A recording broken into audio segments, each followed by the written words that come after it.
guys, what's up everyone? Welcome to Young Titan World. It is your boy Young Titan and I hope you have a good day. Today, we're not going to be talking about a movie or a TV show that has captured my heart and mind, but we're going to talk about an issue. You know, it was brought up to me by management, quote unquote. Whether you like it or not, there is management there. And they wanted us to talk about something that is actually an issue that people have. It could be the reason why a person runs. Mind you, we also have some paid actors who are motorcyclists, so going to have to give them the benefit of the doubt when they move around these parts. Anyways, as I was saying, there are those who run themselves rugged because of the way they look. Not anything in particular, but it is one topic that covers all, and that is body dysmorphia. Now, body dysmorphia has had so many, and I should say so many definitions, so many perceptions. And when it's put on TV, it's like this thing that makes you work out so much because you hate how you look. You go for plastic surgery. You go for all these kinds of shit. But what if you're not that kind of person? You know, what if you're not the person who can afford plastic surgery? What if you're not the person who can get a tattoo to cover the way you're, the way you feel about a certain body part?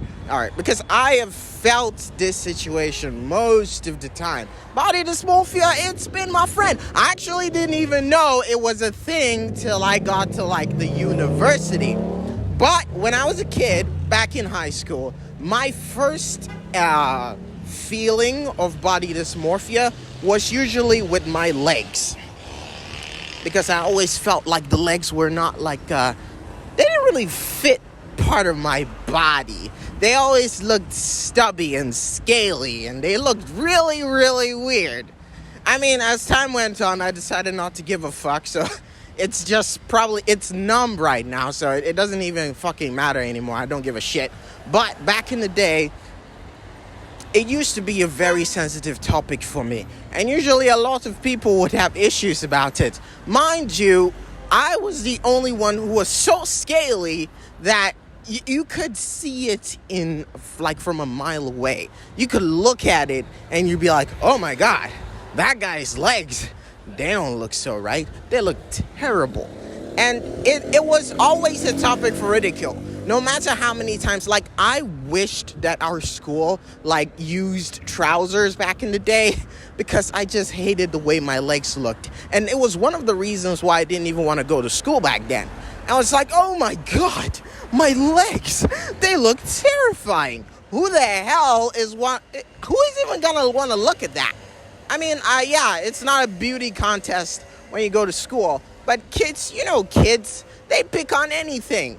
If they want you to be the cool kid, you have to be the perfect kid.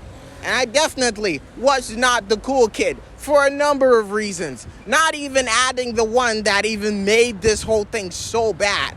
But yeah, body dysmorphia was not one thing that I noticed back when I was a kid. But it was something that I had multiple topics of. And it was really crazy. I do.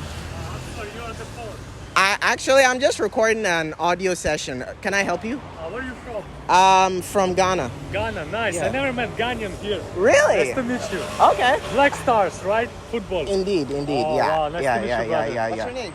Samuel. What about you guys? Samuel? Yeah. Samuel. Samuel. Yeah, like Samuel in the Bible. Okay. Samuel. Well, Yeah. I'm Joseph English, Yusuf Arabic. Oh, okay. That's cool. So Joseph and Jalal. Okay. Nice to meet you both. So what brings you about here? Because I definitely haven't seen you around here before. So we're actually we have a gathering tomorrow. Oh yeah. Actually, one of your guys approached me. I believe it was what's the name? It's like Joe and Nora or something. Nora. Yeah, Nora, with the kid. Yeah. They approached me. So, I'll be coming there tomorrow, hopefully with a friend. And we'll be able to, I'm sure we'll talk more. All right, well, God bless you, brother. You're a student, right, or not? Yeah, I'm a student. What are you studying? Human resources management. HR. Masters. Oh, nice. Yeah. Bless. God bless you. Thank you. All right. Well, that was a very lovely intercession. I don't know if I'm gonna cut it out and we're gonna leave it in there, but it's been really, really weird these past few days. Anyways, we're not here for the introductions that I get on the street because I barely get those things. I mean, I'm famous as fuck, but that's a topic for another day. Let's continue about my mind-boggling body dysmorphia story. So yes, as I said before, back when I was in high school, body dysmorphia was a thing. The friends that I had were very few, and usually it was never a topic that I actually knew much about. So I just thought I hated myself enough for that to be the reason, like self-hatred. It's like, oh my God, I hate the way my arms look. My arms would look so small sometimes, and they look too big sometimes, and they look too wrinkly sometimes. Like, bro, I had so many issues with the way my body looked, and every single day was just a pain, because you would stand in front of people and they'd have these opinions about you long before you even opened your mouth. So I guess to me, when I was facing all of this, I just thought that no one liked me. I just went around school, I went around church. When we went to church, that was the only time I got to cover my body and feel okay about it, because I couldn't cover myself up back in school unless, of course, I had a cardigan that could actually cover my arms or my legs. And it was really a nightmare sometimes, and I honestly did not know how to progress when it came to issues like that. So usually it was a very, very sensitive topic, but anytime someone would make fun of it or push me to the wall about it, I would not react. I would just be like, oh, okay, that's cool. It's cool, you can make fun of it. I'm not gonna say shit.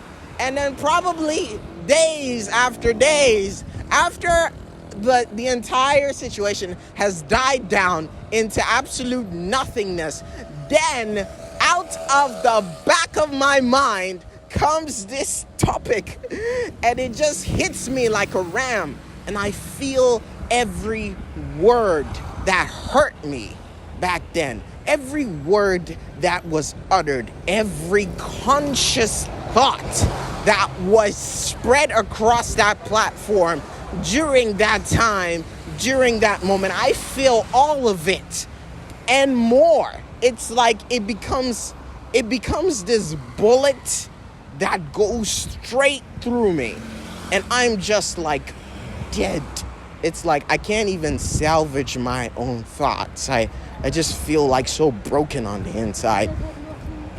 And it was never one thing, because usually if you go through the day, or at least what I experienced was, I constantly got these people who constantly made fun of me or constantly tried to embarrass me on more ways than one. I couldn't tell my parents because I tried it one time and it backfired.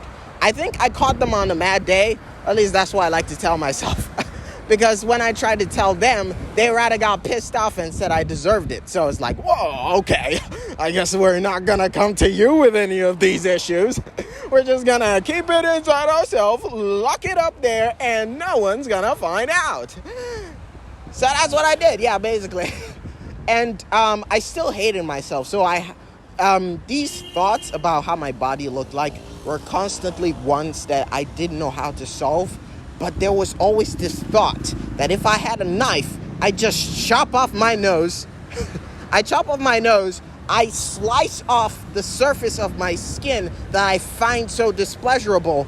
It would heal, and then maybe the deformity or the thing that I hated so much about myself would go. I thought about this countless of times. I would hold a knife in my hand every single day, and no one would know because I'd usually rush into the kitchen without anyone even noticing me.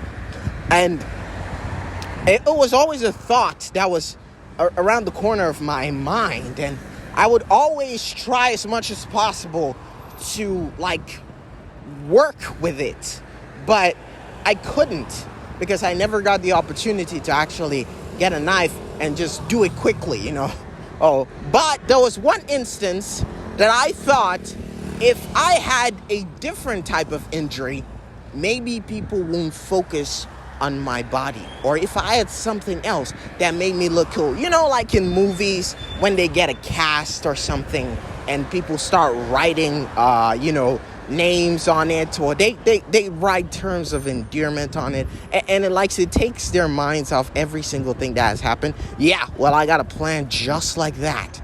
And one time when we're playing, in the spirit of being a juvenile kid, I rushed head first into a wall, and it split my head. It didn't really split my head, man, but it just gave me a cut right in the middle of my forehead. And I was like, boom! Now I got myself something that people would focus on instead of my body. It was not intentional at that time. But mind you, during those moments of my life, I tried to find anything to make the parts of my body that I felt insecure about, like, secondary. I wanted people to focus on something different when they looked at me. And that made me super reckless. That I would go out into the fields, and there were like rocky slopes. I knew they were rocky, but I'd just rush into them, fall down, and have my knees cut open to several different wounds. It's like, oh wow, I guess I'm really built for this shit. And so in my attempts to just get people's minds away from it, I did those things, and that made me, I don't know, but I guess it was just that part of my life that I thought, it was no big deal. But then you manage to share these experiences with other people, and you realize that, oh my God, it is definitely not what I thought. It's not a subtle issue. It's not a simple matter. People have been fighting about this same issue over and over again. They've been having nightmares. And here you are, pretending like it's nothing. So don't you dare shut up about it. Talk about it. And so here we are, talking about it. But, I don't know, I don't really think about it that much.